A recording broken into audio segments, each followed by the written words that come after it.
अखण्डमण्डलाकारं व्याप्तं येन चराचरं तत्पदं दर्शितं येन तस्मै श्रीगुरवे नमः। तस्मै श्रीगुरवे नमः। पिछली कक्षा में हमने चर्चा की थी किस प्रकार से विश्वामित्र ने भगवान शिव को प्रसन्न करके उनसे विभिन्न प्रकार के अस्त्र और धनुर्विद्या का अध्ययन किया और वशिष्ठ ऋषि पर आक्रमण करके उन्हीं से ही परास्त हुए। उसके पश्चात 1000 वर्ष तक पुनः ब्रह्मा जी की तपस्या की और उनकी तपस्या से प्रसन्न होकर के ब्रह्मा जी वहाँ प्रकट हुए और उन्हें कहने लगे, हे राजर्षि, तुमने अपने तप से 3 लोक की पृथ्वी को, तीनों लोकों को जीत लिया है। तुम मुझसे जो चाहते हो मांगो। किंतु क्या हुआ? विश्वामित्र जी उदास हो गए। इतनी तपस्या करने के पश्चात भी ब्रह्मा जी ने मुझे ब्रह्मर्षि नहीं कह करके और राजर्षि कहा है, अर्थात निश्चित रूप से मेरी इस तपस्या में कोई कमी रही है। पुनः तपस्या का विचार करके विश्वामित्र जी पुनः कठोर गहन तपस्या में लीन हो गए। इधर इंद्र का सिंहासन डोलने लगा। इंद्र ने अप्सरा मेनका को विश्वामित्र जी की तपस्या को भंग करने के लिए भेजा। प्रयोजन को दृष्टिगत रखते हुए मेनका ने अपनी भाव भंगिमाओं से, नृत्य इत्यादि से विश्वामित्र जी को की तपस्या को भंग किया। विश्वामित्र भी काम के वशीभूत होकर के मेनका के प्रेम में आसक्त हो गए, बद्ध हो गए। दोनों का संयोग होता है और कुछ समय के पश्चात मेनका ने एक सुंदर सी कन्या को जन्म दिया। जैसे ही कन्या का जन्म हुआ, शकुंतला नाम रखा गया और अपने निर्धारित कार्य को पूर्ण करने के पश्चात मेनका पुनः स्वर्ग चली गई और इस शकुंतला नाम की कन्या का महर्षि कण्व ने पालन पोषण किया। प्रारंभ में शकुंत नाम के पक्षियों के द्वारा पालन पोषण करने के कारण से इस कन्या का नाम शकुंतला रखा गया। शकुंतला के जीवन में आगे क्या घटना हुई, यह अभिज्ञान शाकुंतलम पर चर्चा करते हुए हम बात करेंगे।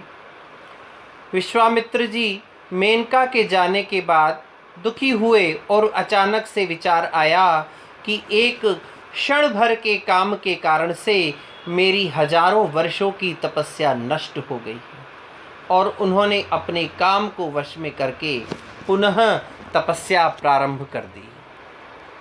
इधर एक त्रिशंकु नाम के राजा थे। उनके मन में एक अजीब सी इच्छा ने, वासना ने जन्म लिया कि मुझे सशरीर स्वर्ग लोक में गमन करना है। अन्य कोई उपाय चिंतन न करते हुए त्रिशंकु वशिष्ठ ऋषि के पास आए और उनसे निवेदन किया कि महाराज, मैं आपकी शरण में हूँ और मुझे सशरीर स्वर्ग में जाना है। आप कोई ऐसा कर्म, ऐसा कोई उपाय करें जिससे मेरी यह कामना की पूर्ति हो सके। वशिष्ठ जी ने पूर्ण रूप से निषेध कर दिया कि मैं इस कर्म को करने में समर्थ नहीं। वशिष्ठ जी से निराश होकर के त्रिशंकु वशिष्ठ जी के पुत्रों के पास गए और उन्हें भी इसी प्रकार से निवेदन किया कि मैं सशरीर स्वर्ग जाना चाहता हूँ। वशिष्ठ ऋषि के पुत्रों ने इसे अपने पिता का अपमान समझ करके त्रिशंकु को श्राप दे दिया कि जो कार्य हमारे पिताजी ने मना कर दिया है उसको तुम हमारे पास आकर के और निवेदन करके और हमसे उस कार्य को करवा करके आप हमारे पिता का अपमान करते हैं। उनको श्राप दे दिया। श्राप के पश्चात त्रिशंकु के मन से वह वासना नहीं मिटी और त्रिशंकु विश्वामित्र ऋषि के पास गए।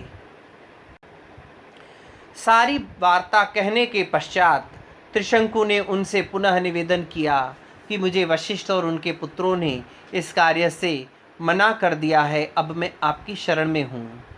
विश्वामित्र जी अपने प्रतिशोध को दृष्टिगत रखते हुए उन्होंने भी त्रिशंकु के इस आग्रह को स्वीकार कर लिया और विश्वामित्र ने अपने पुत्र और शिष्यों से यज्ञ की सामग्री जुटाने का निवेदन किया। गुरु का और पिता का आदेश पाकर के शिष्यों ने और पुत्रों ने विश्वामित्र जी के लिए यज्ञ की संपूर्ण सामग्री एकत्रित कर दी। यज्ञ प्रारंभ होने से पूर्व विश्वामित्र जी ने अनेक ऋषियों, महर्षियों, वशिष्ठ ऋषि और अनेक प्रकार के महापुरुषों को यज्ञ में आमंत्रण भेजा, सम्मिलित होने के लिए आमंत्रण भेजा, लेकिन वशिष्ठ जी और उनके पुत्र इस यज्ञ में शामिल नहीं हुए। यज्ञ होता रहा और सारे के सारे देवताओं ने उस हवि के भाग को ग्रहण नहीं किया। विश्वामित्र जी के मन में द्वेष उत्पन्न हुआ कि मैंने बड़े ही प्रयास से, बड़े ही मन की सदिच्छा से यह हवन और यज्ञ का प्रारंभ किया है त्रिशंकु को सशरीर स्वर्ग में भेजने के लिए, लेकिन न तो देवता आए हैं और न ही उन्होंने इस हवि के भाग को ग्रहण किया है।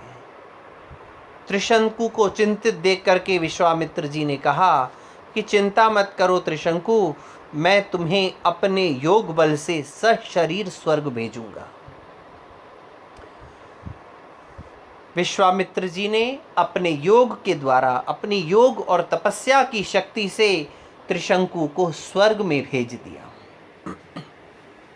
जैसे ही त्रिशंकु ने स्वर्ग में प्रवेश किया, इंद्र सभा में बैठे हुए थे और त्रिशंकु को सशरीर स्वर्ग में आया देख करके इंद्र अत्यंत क्रोधित हो गए और त्रिशंकु से कहा कि तुम्हारा यह दुस्साहस कैसे हुआ कि तुमने सशरीर स्वर्ग में प्रवेश करने का यह दुस्साहस किया है। तब त्रिशंकु कहने लगा कि यह दुस्साहस नहीं है, यह तो मेरे गुरु, मेरे पुरोहित विश्वामित्र जी की तपस्या और योग शक्ति का परिणाम है कि मैं सशरीर स्वर्ग का अधिकारी हुआ हूँ। इंद्र बड़े ही गुस्से में आ जाते हैं। अब इंद्र त्रिशंकु को स्वर्ग में रखते हैं या नहीं, या उसे वापस लौटा दिया जाता है, या उसे स्वर्ग में स्थान दिया जाता है, यह कथा हम कल के व्याख्यान में करेंगे। आज के लिए इतना ही। ओम शम।